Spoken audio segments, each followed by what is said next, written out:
So, hi Sasha, thanks for joining us tonight for this interview, which is part of the Festival of Hope, which is a festival of hope and heritage created by young people and in partnership with Bolton Museum.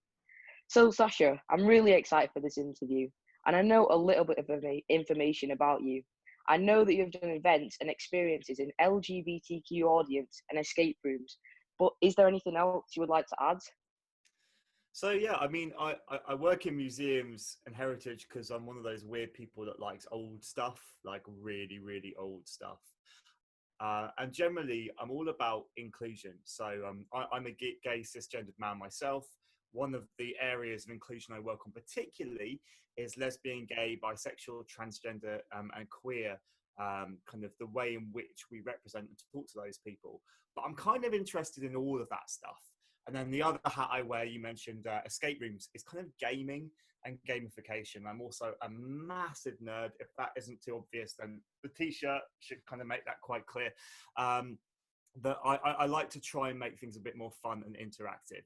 So thank you. That was a lovely introduction, and thanks for having me. So I've only really been to museums on school trips and sometimes with family. I mean, I'm not really a big fan of history, but until I started the Festival of Hope. So since I've been going to the museum quite a bit now due to the festival, I've started to learn more about my heritage and Bolton's history. I know that many young people may not enjoy going to museums, they find them boring and all that. But I would like to know, how did you make museums more welcoming? So I totally agree with you. I remember being a young person and I quite liked museums. I particularly liked dinosaurs. I liked the spectacle of it. It was cool next to like sit next to a mummy or something really ancient and interesting. But a lot of the time they can feel, yeah, quite dead, stale spaces. And when I used to go to museums as a young person, so as a teenager around your sort of age, I remember looking around and being like, why is there nobody like me? Uh, and like, we all have our own identity. We all have different ways that we differ from whatever the status quo, the normal thing is. But museums haven't been very good at representing anything other than kind of white, male, upper middle class, straight, cisgender. And so that means that if you don't fit one or all of those categories, I can totally get how, and I remember how I would go there and go, this isn't a space for me. There aren't people like me. So going with that mentality, I knew I wanted to work in museums because, like I said, I am a weirdo. I do like history and old stuff, and I think everyone should and can like history. I think the way that we are taught history and the way that we, when you look up term history on Wikipedia, the definition you might get is not maybe something that is very exciting or seems very relevant. But for me, history is kind of everything. I can't really think of anything that you might enjoy, anything you might think about yourself, your identity, or your culture that doesn't somehow come back to history. So, history isn't just Henry VIII, history is basically the whole of human experience. And going in with that mentality into museums, I was thinking, how could I get people like me, or just people who don't always see themselves represented in museums, how could I get them to feel more comfortable?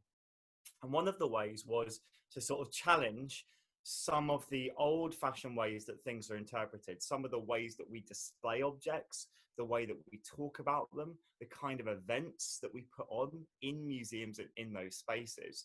And also, museums for years and years and years and years and years, their expectation was, well, white, wealthy, middle class families come here, so they're the only audience that we need to really think about. And that meant all the decisions they were making, whether that was whether we should have gendered toilets, how much the sandwiches should be, what is the next exhibition we're going to do, how are we going to talk about this artifact from the transatlantic slave trade, all of this stuff was only ever seen from the perspective of kind of white families. And so I've hopefully been part of a movement that's been kind of going, okay, wait a sec, this isn't what it is to be human.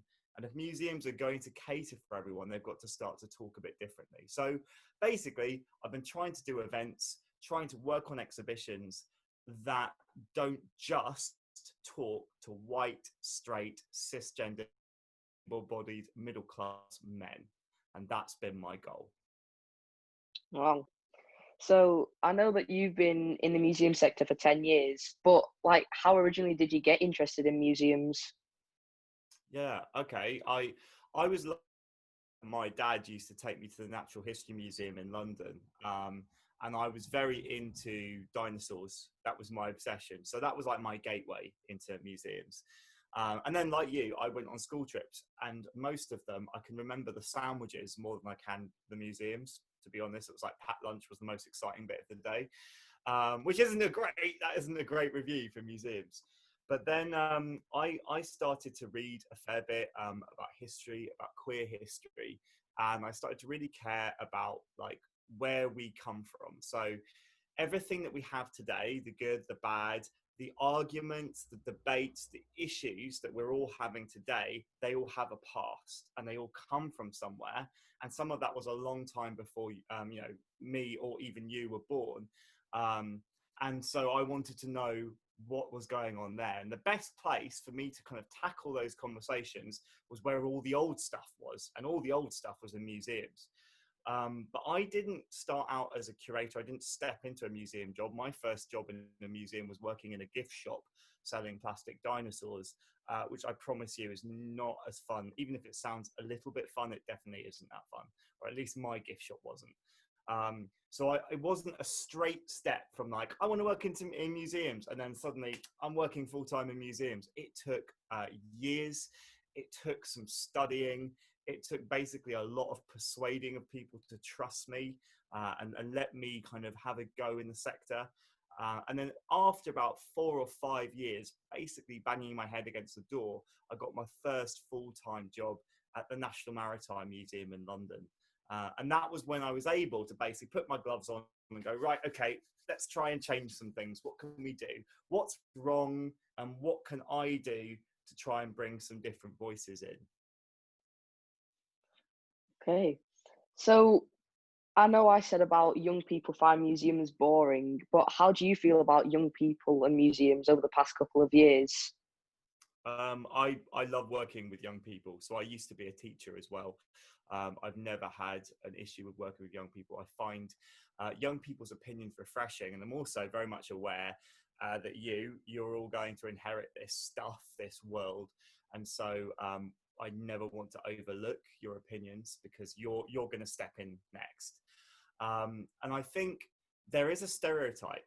If you speak to some people that work in museums or have been working in museums for a long time, the stereotype is bored teenagers who are sitting on the bench and they've got their iPhone plugged into the socket and they're just sitting there, just, completely ignoring everything around them. That's the stereotype. To be honest, the young people I've worked on with at museums have had incredible opinions. Some of them have been game changers and completely changed the way that we've worked. I think it's integral to bring young people into those spaces because if you don't care about them, that's a real problem.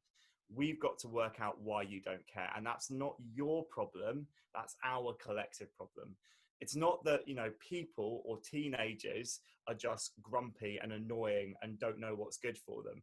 It's that museums haven't worked out how to talk to young people, how to create that invite. If on a Saturday you're willing to go and spend, 15 quid to go and see the next Marvel film with your mates, that's a lot of money, but you don't want to go to the local museum for free, there's an issue there. What is it? Why are museums not appealing?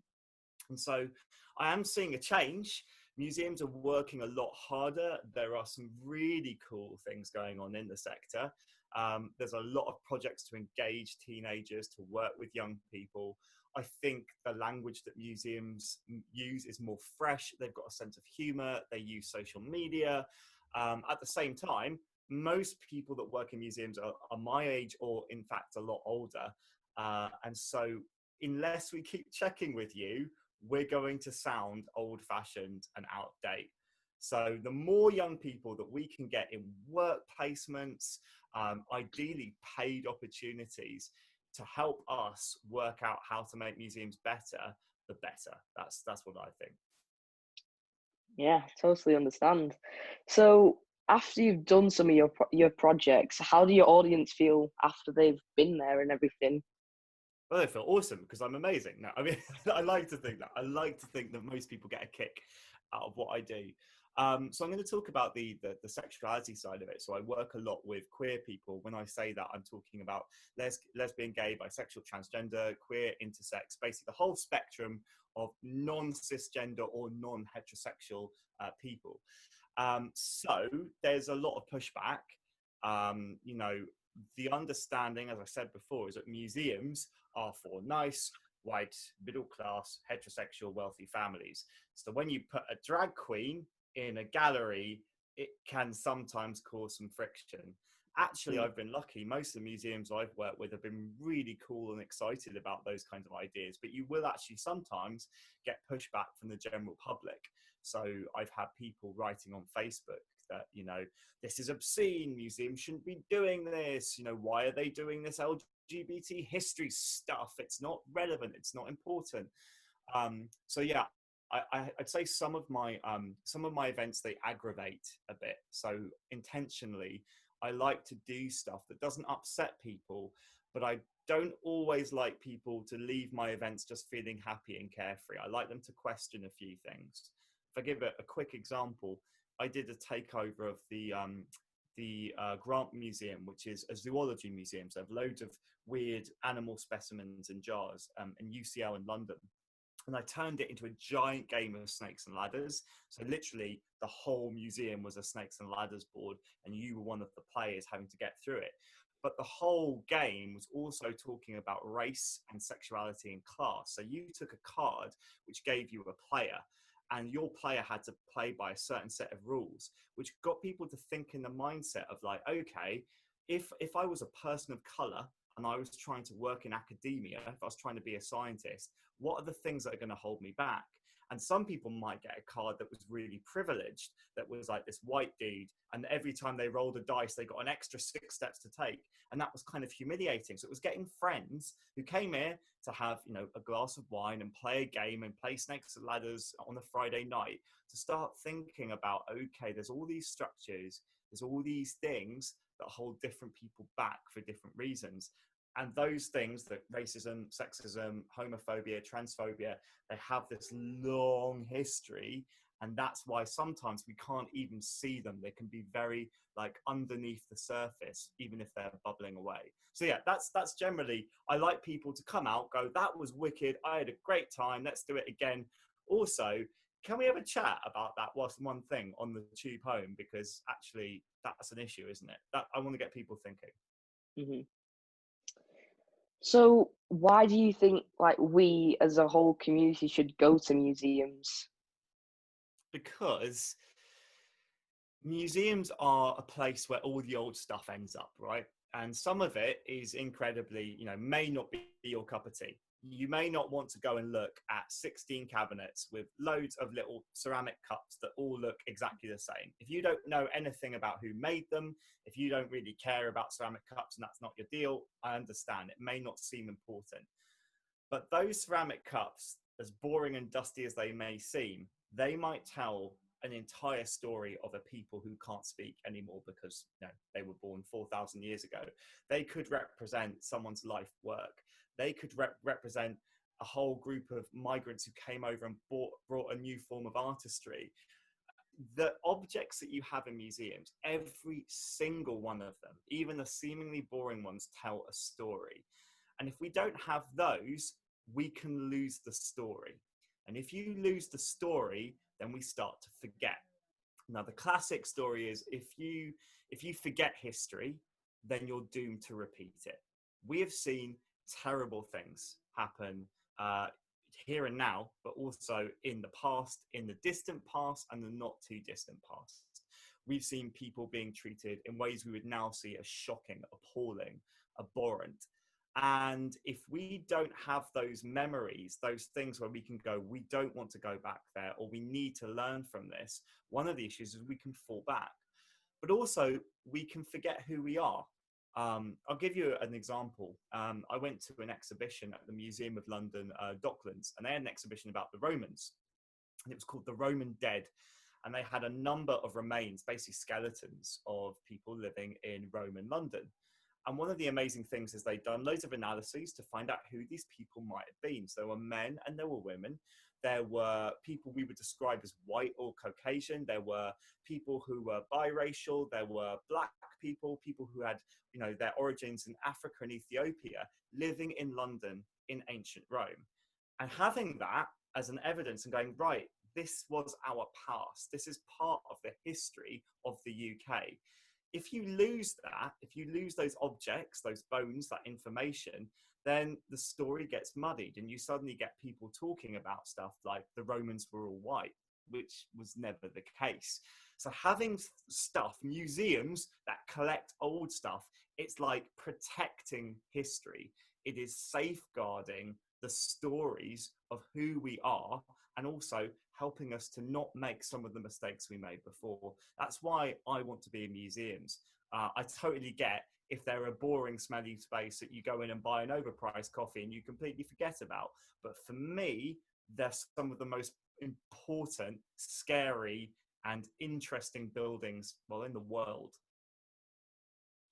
So these projects that you do, how long does it roughly take for one of them to be fully completed? Oh, that depends on the project. So, I mean, anything from 2 days to 3 years upwards. So, one of the longest term projects I ever worked on was with the Maritime Museum. It was over 3 years working with three groups, which was a group of refugees in London, a transgender youth support network, and Girl Guides to produce three bronze sculptures. These are permanent, they're going to be there forever. And basically to try and tell the stories of people in the museum's collection that had never been spoken about before. All of the busts, so busts are like sculptures, which is like the head and shoulders of someone. All but one in the entire museum's collection were all white middle-class men. There was one woman who was also white, and she was Queen Victoria. So it wasn't exactly representative.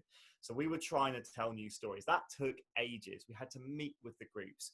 We had to earn their trust. We had to work with them to find an artist. The artist had to work on these ideas. Then they had to produce these beautiful bronze busts. They had to be placed into the gallery. So that's a huge long project. Another example, sometimes I'll get approached by a museum and they're being like, oh no, we've got to make an escape room in a week. Can you make us an escape room in 1 week? And as a freelancer, so that means that I don't work anymore for any one museum. I hop all over the place. I've kind of sometimes got to go, okay, and roll my sleeves up and try and turn something around in a few days. So ideally, you want time. Time is great. It's wonderful when someone comes with you with like a really big pot of money, a really exciting idea, and 3 years to work on it. Amazing. That never happens. Normally, the pot of money is really small and the period of time is like, we need it done yesterday. And the idea is really, really complicated and difficult. That's the normal way. So yeah, it depends. Hmm. So going off the escape rooms, what do you think escape rooms can do to people? Okay, so Jayden, can I ask you a question? Do you play video games at all? Yes. Yes. Would you describe yourself as a gamer? Not really. I don't play like every day, no. Okay, all right. Well, I would describe myself as a gamer, but anyone who plays games is a gamer, I guess. For me, I've always liked video games. I've always quite liked board games. And good games, good games, they take you out of yourself. And for that period where you're playing the game, you are totally immersed and invested. You know, I could, I can think of very few tasks that I will happily spend 4 hours sitting doing nothing but that task. Getting me to try to do my laundry or do the washing up is hard, but tell me like, okay, you've got to sit down and play video games for 4 hours. I am so happy. There's something about playing in games as well, which allows you to see through the eyes of someone else. So that's the kind of the background to it. I got into escape rooms because I like video games.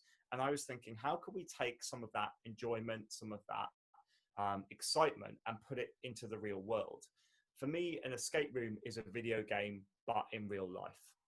Now, the cool thing is, one, it gets people working together. When I watch people play the games that I've designed, you have a group of friends or even a group of strangers, they all have to interact. They all have to talk to each other. It's a very collaborative experience. Now, the other thing is something I call ninja learning. So the idea is learning for me should often be kind of felt and not seen. So it should be silent and invisible, and it should come at you like a thousand throwing stars. So the idea being, when you are being taught something in a classroom and someone is just lecturing at you, blah, blah, blah, in 1566, you've already forgotten, you've switched off, and you're thinking about what you're going to do, what video game you're going to play when you get home. If you're immersed in it, if you're completely involved, often you don't even know that you're learning. And that's when some of the best learning happens. So if I want to teach someone in a museum about something in history, one of the best ways to do that is through play, is to get them playing involved. In an escape room, I can teach you something really quite complicated. I could teach you about Alan Turing, who was one of the incredible people working at Bletchley Park. He was a gay man, and he helped solve the Enigma code, helped build one of the earliest computers called the bomb, which solved codes and pretty much helped to bring an end to the Second World War. I could teach you that without making you read a book, by playing a game where you have to solve the same codes. You have to learn some of the things that he did. And for me, that information is going to stay in your head a lot longer than if I just give you a dry lecture. So going off the games topic again, what's the most like complicated game or event that you've done, and what's the most exciting event that you've done? Complicated and exciting. Okay, let me think about complicated for a second. I mean, every single escape room I design, it's hard work. I know I'm blowing my own horn right now, but it's really difficult work. I've kind of whole notebooks just full of these crazy doodles and writing and sketches, because you have to design every puzzle, and you have to think as the person designing the game, but also as the person playing the game. Also, if you design a game, anything that can go wrong will go wrong. So if you design a puzzle and there's a way of opening it a different way or prizing it open, you can guarantee someone's going to try and do it at some point and ruin your whole game. That is always the case. I'd say one of the most complicated ones I ever did, I had to build an escape room at a conference. So this is like where you've got hundreds of people walking around, going to lectures and talks and things and grabbing coffees. And I built an escape room in the middle of that. That was pretty complicated, because you've got people playing the game and then you've got loads of people just walking around, not playing the game. I also built a game for how many people? 150 people all at the same time in one room. So that is a lot of people. It was totally manic. It was a lot of fun. But that was again a challenge. You don't ever get given a really easy thing to do. If someone's going to pay you to do something, it's because it's too hard for them to do it. So you're never going to get a project which is like, make me a sandwich, because they can do it themselves. They will give you a project. Can you build us an escape room for next week for 150 people? Hard. In terms of like the most exciting that I've ever done, I was really proud of an escape room that I built for the Cambridge Genome Campus. So they basically looked at the human genome, genetics. They wanted to build an escape room that also taught people about genetics. And we got to build this incredible alien invasion game. So I came up with this story that this evil alien overlord called the Helix had come to invade, and you had to test their DNA. And we made this full set. It was like a movie set of like a sort of mission control. If you've ever seen a sci-fi film where you've got all the people trying to like, communicate to people all over the world, we got actors to pre-record videos. That was amazing because that was like big budget, and it felt like being in a film or like being in a video game.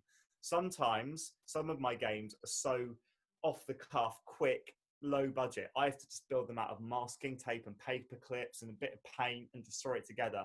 It's so nice when you can totally like let your imagination run wild, and then you build something and people step into it and go, oh, that's so cool. So that was really cool. So these projects that you have done, does it actually have a change on the museum? And if so, how? As in, like, does it attract more visitors after you've done it? Yeah, I mean, that's always the goal. It's really difficult to measure. I mean, the answer I want to give you is, yeah, of course it does. It's awesome. Mm. I'm amazing. But the real answer is, it's really difficult. That is the goal. And I believe I wouldn't do what I did if I didn't believe it did have an impact. And I feel that, pardon me, people wouldn't still pay me or want me to do what I do if it didn't have an impact. Um, it can be complicated because it's not just, museums don't just want to know the number of people walking through their doors. Obviously, having more people come to your museum is a good thing. But let's think about, have you been to any of the museums in London, Jayden? I think I have, like, last year. I Yeah. think, yeah. Was it quite busy? Yeah, it was like one of the holidays, like summer holidays or something, but it was really So busy. absolutely rammed. So the thing there, so let's say you've got the British Museum or the Natural History Museum on the summer holiday, peak season, loads of tourists, loads of visitors. Do they need more visitors? They can't physically fit any more visitors in. They've got queues around the corner. That's lucky. Not all museums have that problem at all. A lot of museums are desperate for visitors. But for those museums, they've got to, it's not how many people can we get through the door, it's also like how much do those people care about the space, how invested are they going to tell their friends they had a wicked experience, are they going to grow up to be scientists, are they going to want to work in museums one day. So there's all these other things that people are measuring. My building escape rooms is often people who work in museums that struggle to get audiences. They want young people in there. They want them desperately.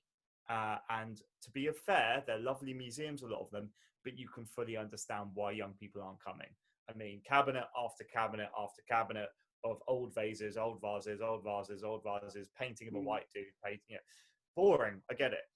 But if I can do a game there, I can start to establish a relationship with those young people coming to the museum, playing something that's more something they would want to do on a Friday evening. And then maybe in the future, some of them may even go, well, actually, I've got to get work experience for university. So maybe I'll do some volunteering at the local museum. And whilst they're doing that, maybe they'll discover an interest in these old vases, something cool, find a new story. And that's the hope. So it's not just let's get as many people through the door. That's definitely part of it. Museums need money. All the coffees and silly key rings that we buy, they are Mhm. desperate for that. But at the same time, it's more for me about shifting how particularly young people think about museums.